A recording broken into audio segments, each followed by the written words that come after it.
I'll be talking a bit about what I know about scales, the different types of scales, the relative major and minor scales, etc. So the chromatic scale basically contains all the chromatic notes. So, for example, it'll be it's basically all the semitones. So every note moves up by a semitone.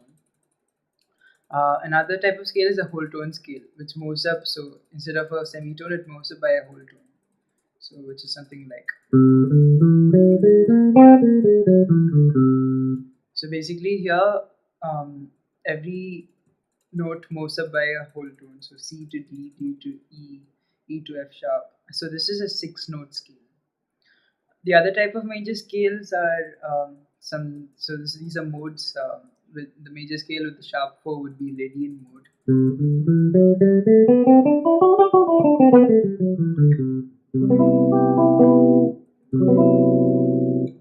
And another major mode is a Mixolydian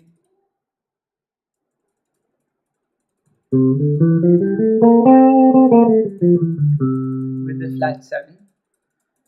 So these are the different scales based of the major scale, which is obviously I'm playing the C major scale here, which has no flats or sharps. So it'll be.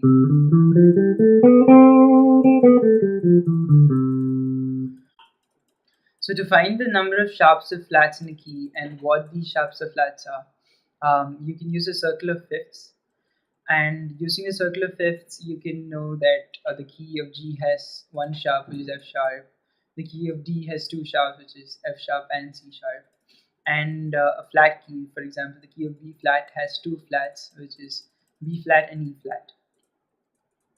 I'll talk a bit about the minor scale and the relative minor. So every major scale has a relative minor. For example, C major has a relative minor A minor. The relative minor basically has all the notes of the major scale, the parent major scale, and it starts from the 6th degree of the major scale. So the A minor scale would go like.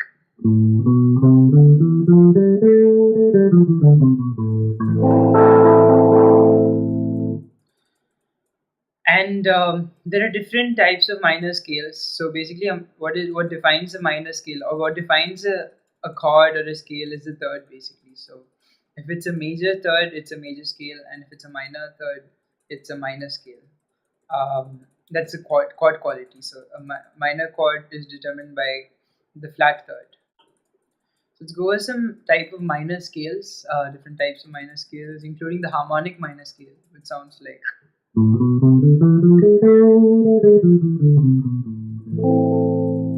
So this is very common in like Middle Eastern and flamenco music sometimes. The another type of minor scale is the melodic minor, which you can actually think of as a major scale with a flat 3, and this is used a lot in jazz music. So it goes like.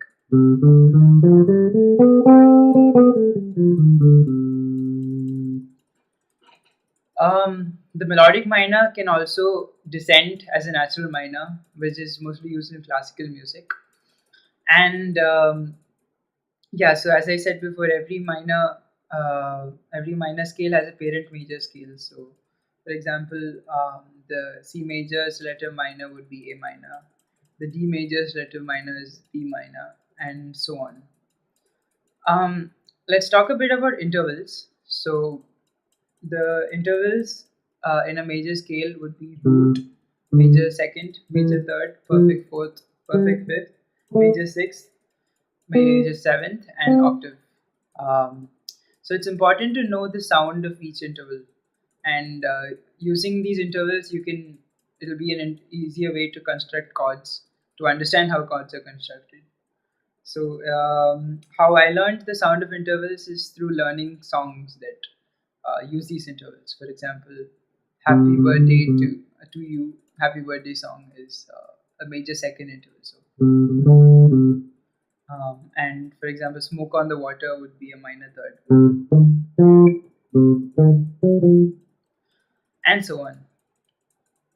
And yeah, so perfect and major intervals. So the fourth and the fifth are perfect intervals, and the others are major or minor intervals. And Compound intervals are intervals that come after the octave. So, example, this is a ninth, this is a tenth, or it's also the third.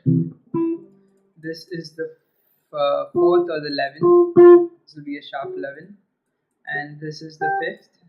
This is a 13th. So, example, a 13th chord would have the 13th. So triads contain three notes. A major triad would be the root, the major third, and the perfect fifth.